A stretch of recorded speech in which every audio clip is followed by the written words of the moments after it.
Hello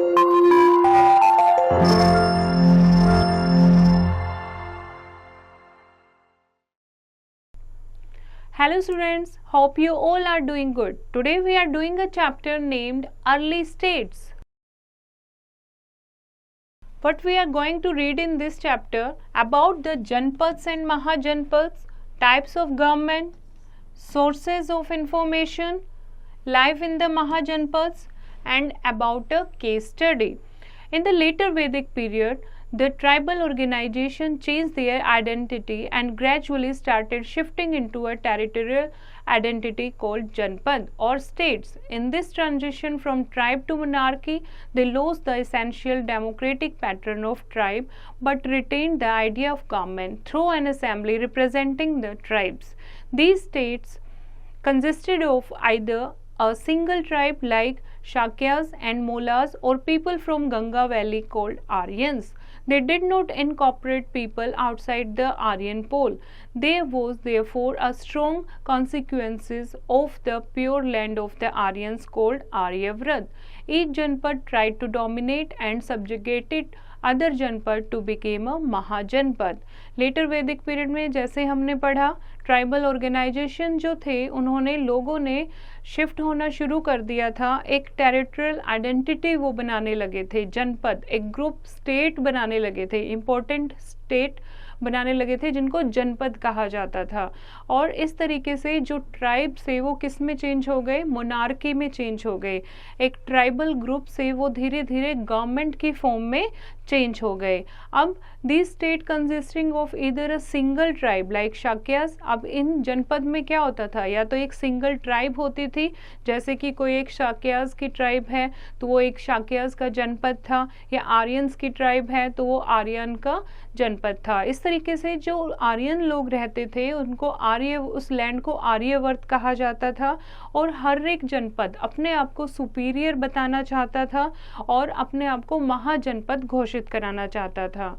janapads to mahajanapadas.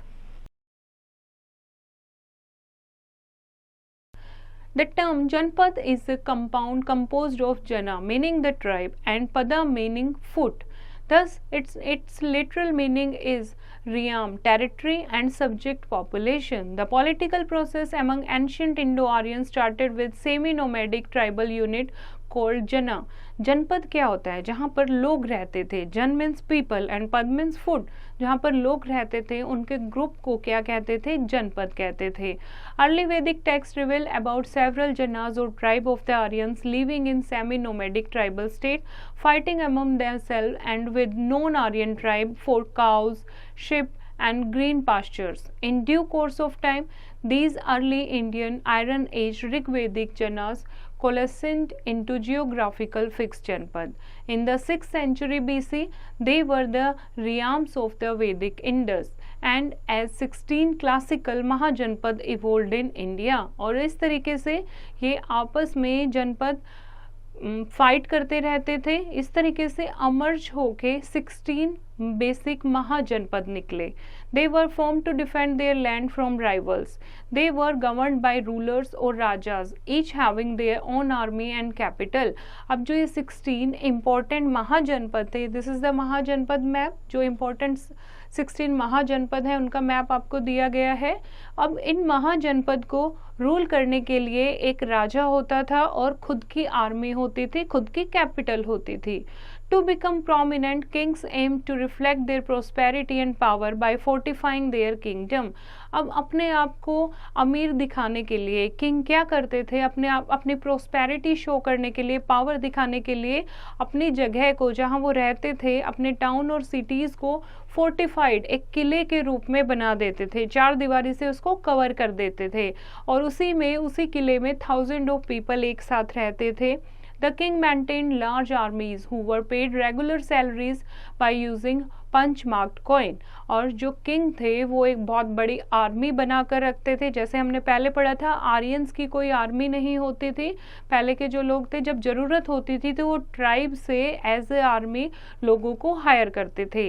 लेकिन जब महाजनपद बन गए तो किंग अपनी बड़ी आर्मी खुद मेंटेन करते थे, जिनको पंच मार्क कॉइन के रूप में रेगुलर सैलरी दी जाती थी. Concept of state. Group of people, Jana or tribe settling together in one territory was called जनपद. जनपद क्या होता है? जब एक ग्रुप ऑफ पीपल एक ही जगह पर, एक टेरिटरी में, एक ही लोकेशन पर एक साथ रहते हैं तो उसे जनपद कहते हैं. For instance, in Kuru tribe settled, their territory was known as Kuru janapada. जब कुरु ट्राइब के लोग एक जगह पर रहते हैं तो उनकी टेरिटरी को क्या बोलेंगे? कुरु जनपद बोलेंगे. When this territory became a big with large boundaries, it came to be known as Kuru mahajanapada. जब यही टेरिटरी, इसमें मेंबर बढ़ जाएंगे और बड़ी बड़ी बाउंड्री बन जाएंगी, फोर्ट ये लोग बना लेंगे, पावरफुल बन जाएंगे, तो उसको कुरु महाजनपद के नाम से बोला जाएगा.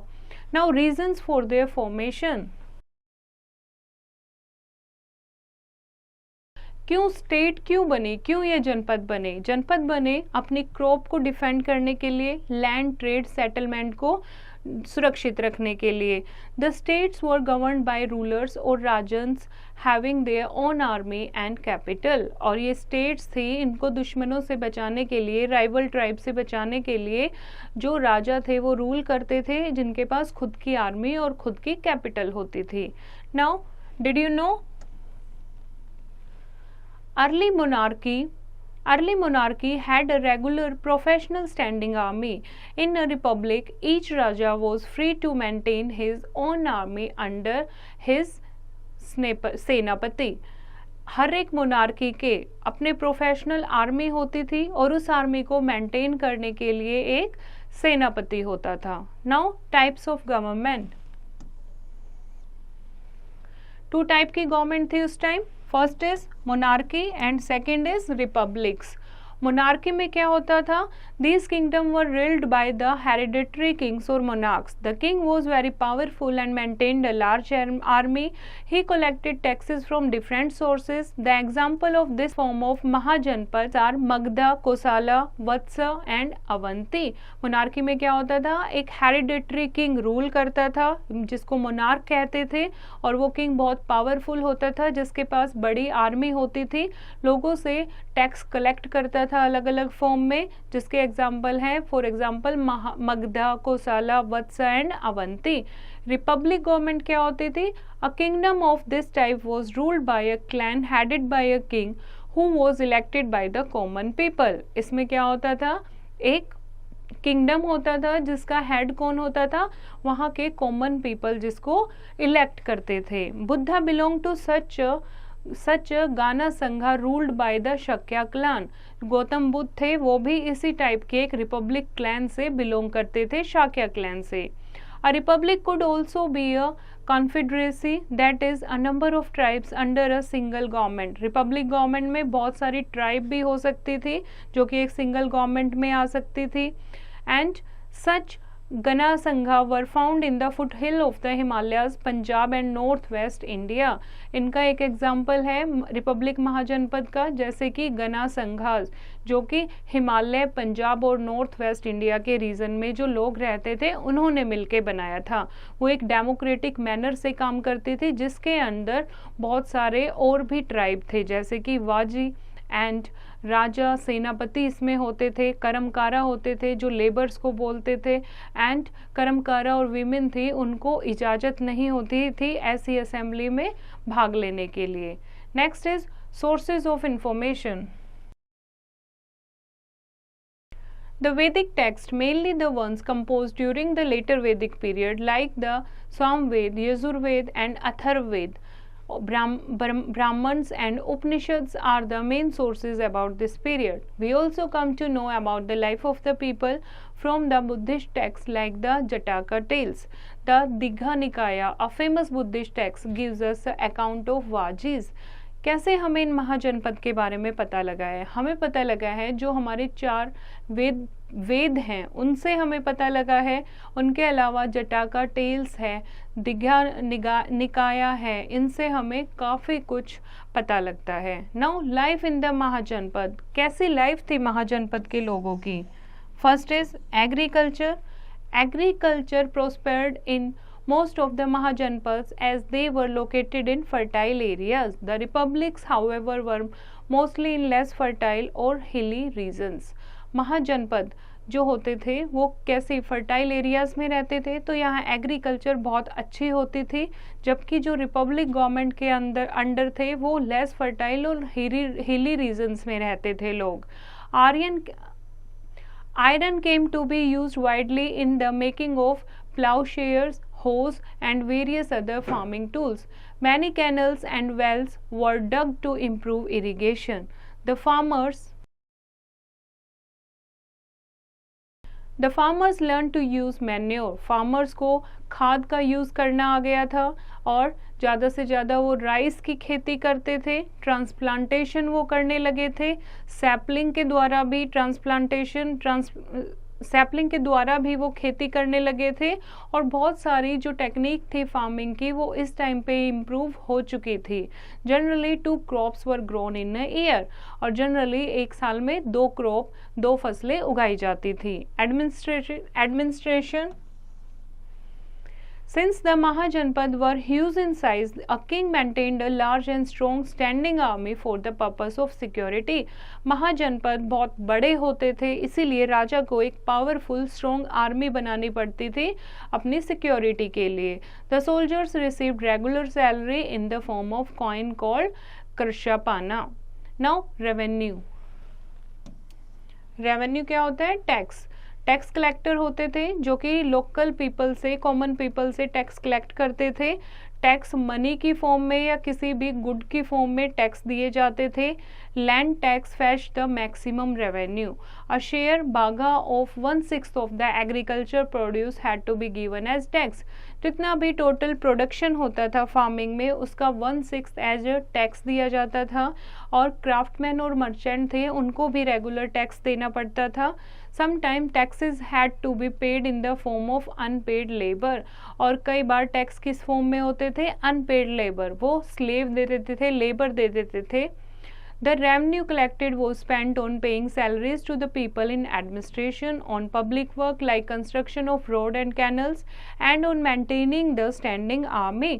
और ये जो रेवेन्यू कलेक्ट होता था उसको किस पर खर्च करते थे?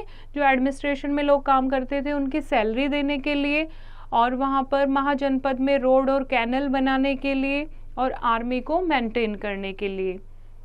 Now growth of trade and the formation of guilds. Trade बढ़ता गया, बहुत जल्दी, बहुत तेजी से फैलता गया। It became very important activity. Sources हमें बताते हैं जो मर्चेंट थे वो textile, ports and many other type of craft को मार्केट में ट्रेड करते थे। Sometimes the traders cross river in the search of new market. For the first time people started using coins as payment for trade instead of bartering good। पहले barter system था, things का exchange होता था, लेकिन उसके बाद महाजनपद जब बने तो कॉइन्स को यूज़ किया जाने लगा ट्रेड की फॉर्म में। We have evidence of the use of punch mark coins in trade. Silver and copper coins were punched with symbols of hills or trees. Taxila in Pakistan, Champa and Bharuch in Gujarat emerged as important trading center। यहाँ पर कुछ punch mark coins मिले हैं जिससे पता लगा है कि ये उस टाइम के important ट्रेडिंग सेंटर थे। We know from literary sources that craft people were organized into guilds known as sharnis then. Different craft had different guilds. Each sharni had prescribed rules and regulations and a code of conduct too. हर एक जो craft people होते थे, एक व्यवसाय को, जो लोग एक व्यवसाय करते थे उनको एक ग्रुप में बांट दिया था। उनके अलग रेगुलेशंस होते थे, अलग कोड ऑफ कंडक्ट होते थे, और हर एक शर्नीज को क्या बोलते थे? Different craft had different guilds. हर एक क्राफ्ट की अपने अपने डिफरेंट गिल्ड होती थी, और हर एक शर्नीज को, गिल्ड को क्या बोलते थे? शर्नीज। हर एक जो शर्नीज थे उनके अपने रूल एंड रेगुलेशन होते थे। Now society. The societal setup of the Janpad and Mahajanpads was similar to the later Vedic period. The Varn system dividing into the society into Brahman, Kshatriya, Vysya and शूद्र was followed by the people। ब्राह्मण लोग कौन होते थे? जो पढ़े लिखे लोग होते थे, हाईएस्ट रैंक को ब्राह्मण का दर्जा दिया गया था, जो राइट एंड रिचुअल परफॉर्म करते थे और वेदास को पढ़ाते थे। क्षत्रिय कौन होते थे? रूलिंग क्लास एंड वॉरियर होते थे, जो युद्ध करते थे। वैश्यास कौन थे? जो ट्रेड करते थे। और फार्मर जो होते थे, जिनकी खुद की लैंड होती थी। और लास्ट सबसे लोअर कास्ट जिसको माना जाता था, दैट इज शूद्रास, जो सेक्रीफाइस परफॉर्म करते थे एंड जिनको वेदास पढ़ने की इजाजत नहीं दी गई थी, और ये जो भी लो लेवल का काम होता था वो शूद्रास पीपल करते थे। ओवर द ईयर्स द वर्ण system acquired a certain degree of rigidity. और बहुत सालों तक ये जो वर्ण सिस्टम है, बहुत सालों तक सेम सिस्टम चलता रहा। Let us study two Mahajanpads to understand how they grew to become great power। Case study में यहाँ हम दो महाजनपद के बारे में पढ़ने वाले हैं कि कैसे वो महाजनपद बने। First is Magadha. Magda, starting out as a small territory, over a period of time, Magda grew into a mighty Mahajanpad. Its first capital was at Rajagृह, but was later shifted to Pataliputra. छोटी सी टेरिटरी से शुरू होके मगधा एक बहुत बड़ा महाजनपद बना, जिसकी capital थी Pataliputra. The first known ruler of this kingdom is Bimbisara and belonged to the Haryanka dynasty. A capable ruler, he set up an excellent administrative system and built an extensive network of road and communication। बहुत अच्छा ruler था जिसने बहुत अच्छे road and communication को develop कराया।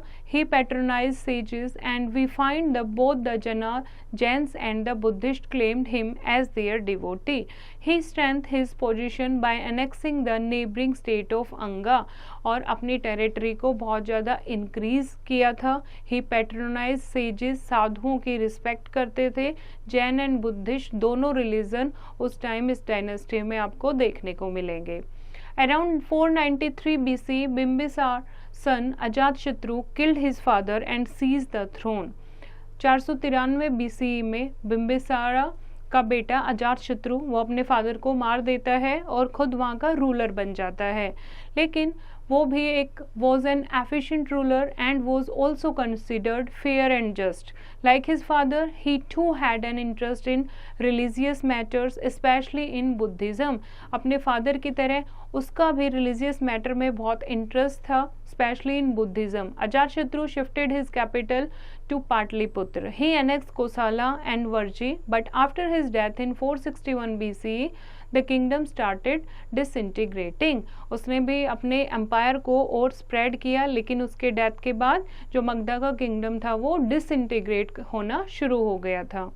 A number of kings followed him and ultimately the Sisungas come to power। Later they were overthrown and the Nandas seized power around 400 BCE। The Nandas we come to know from sources were unpopular with the masses। They ruled Magda for almost 75 years till the last Nanda king was overthrown by Chandragupta Maurya। और उसके बाद अजातशत्रु के बाद सिसुंगा power में आया। उसके बाद नंदाज आए जिन्होंने 75 साल तक रूल किया, और उसके बाद चंद्रगुप्त मौर्य डायनेस्टी शुरू हुई। Why Magadha became a powerful kingdom. क्यों मगधा पावरफुल किंगडम बना? First, it was located, this is very important topic. Why Magda became a powerful kingdom? First, it was located in the Gangetic Basin। जहाँ की जो soil थी वो बहुत ज़्यादा fertile थी और वहाँ हार्वेस्टिंग करना बहुत इजी था, तो लैंड रेवेन्यू वहाँ पर बहुत हाई था, तो राजा की जो इनकम थी वो बहुत अच्छी होती थी और वो अपनी आर्मी को अच्छे से मेंटेन कर पाता था। Second, timber and elephants provided by the eastern forest to Magda were used for constructing buildings and elephants also used in the army। और ईस्ट से मगधा को टिम्बर एंड एलिफेंट मिलते थे जो कि आर्मी में यूज किए जाते थे। Magda had large deposits of iron ore which was used to make agriculture implements and weapons। Magadha में बहुत आयरन ओर डिपॉजिट बहुत ज़्यादा था जिनसे एग्रीकल्चर इम्प्लीमेंट और वेपन बनाने बहुत आसान हो गया था। Natural barriers like hills and rivers protect the capital from any attack. यहाँ पर नेचुरल बैरियर्स, हिल और रिवर नेचुरल बैरियर का काम करते थे. आसपास की जो कैपिटल थी वो अटैक करना उनको यहाँ पर मुश्किल लगता था.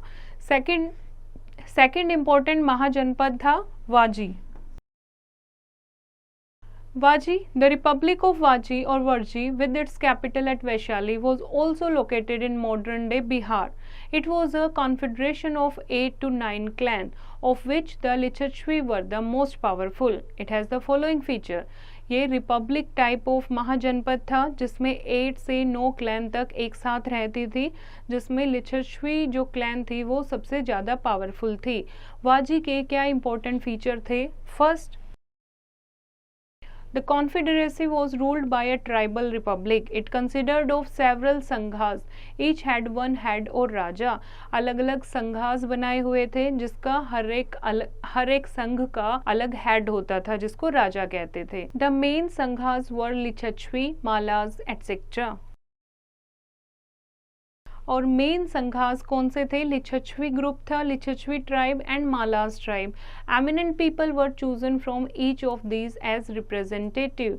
और हर एक ट्राइब में से सिलेक्ट किए जाते थे एज ए लीडर, जिनको गण मुख बोला जाता था और बाकी लोगों को गण परिषद बोला जाता था. The chairman of the council was called गण प्रमुख. चेयरमैन जो होता था पूरे ग्रुप का उसको गण प्रमुख कहते थे, जो हेड ऑफ द डेमोक्रेसी होता था. But often he was addressed as the king, though his post was not hereditary. और लेकिन उसको लोग राजा के नाम से ही जानते थे, लेकिन जो ये पोस्ट थी ये हेरिडिटरी नहीं थी. जो जितना शक्तिशाली होता था उसी को वो पोस्ट मिलती थी. Another important sangha was Vidya. Its capital was Mithila. It was an important trade centre. Vajji में ही एक इम्पॉर्टेंट संघ था विद्या, जो कि एक इम्पॉर्टेंट ट्रेड सेंटर था. The capital of Vajji was the prosperous city of Vaishali. The founder of Jainism lord Mahavira was born here. The Buddha visited Vaishali to preach. Lord Mahavira, जो कि आप सब जानते हो जैनिज्म के फाउंडर थे, वो इसी क्लैन से थे, वैशाली से बिलोंग करते थे. एंड बुद्धा जो थे उन्होंने भी वैशाली को विजिट किया था प्रीच करने के लिए, लोगों को बुद्धिज्म रिलीजन के बारे में जानकारी देने के लिए. Now come to the key points. Janapadas and Mahajanapadas were ruled by kings. These kings got income in the form of taxes collected from farmers, traders and craftsmen. It was spent on roads, canals and salaries of army personnel. जनपद and महाजनपद king द्वारा rule किए जाते थे. King को taxes के form में income collect करना होता था और फार्मर, ट्रेडर एंड क्राफ्टमैन से वो टैक्स कलेक्ट करता था, जिसको रोड, कैनल बनाने में या आर्मी में सैलरी देने में वो यूज़ करता था. Political system was divided into monarchical and Republic system. दो टाइप का पॉलिटिकल सिस्टम था, monarchy and second is Republic. Kingship in monarchical setup was hereditary. The king, who had a strong army, was very powerful and a lawmaker. Kingship जो थी वो monarchial setup was hereditary थी. The king who had a strong army was very powerful. जिसके पास ज़्यादा बड़ी army होती थी, strong army होती थी, वो ज़्यादा पावरफुल होता था. Republic state was ruled by Ganpati. Republic state जो थी वो गणपति रूल करता था. And the ruler was assisted by the elders of the Kshatriya family. There state was always near the hills or away from Gangetic plains. Trading activities expanded and punch mark coins were used. Craft people formed different guilds known as shurnis. Trade system उस time बहुत popular था, जिसमें punch mark coin का use किया जाता था trading में. और क्राफ्ट पीपल जो थे वो अलग अलग उन्होंने गिल्ड बना रखे थे, अलग अलग ग्रुप बना रखे थे, जिनको शर्नीज के नाम से जाना जाता था. Magadha was a mighty Mahajanapada. Its first known ruler was Bimbisara. Magadha first Mahajanapada था जिसके रूलर था Bimbisara. Vajji located in northern Bihar is a small state. Vajji is also a Mahajanapada जो कि एक स्मॉल स्टेट है, नॉर्दर्न बिहार में लोकेटेड थी। आई होप बच्चों आपको ये चैप्टर समझ आया होगा। फिर से इसको रीड करेंगे और एक्सरसाइज की प्रैक्टिस खुद करेंगे।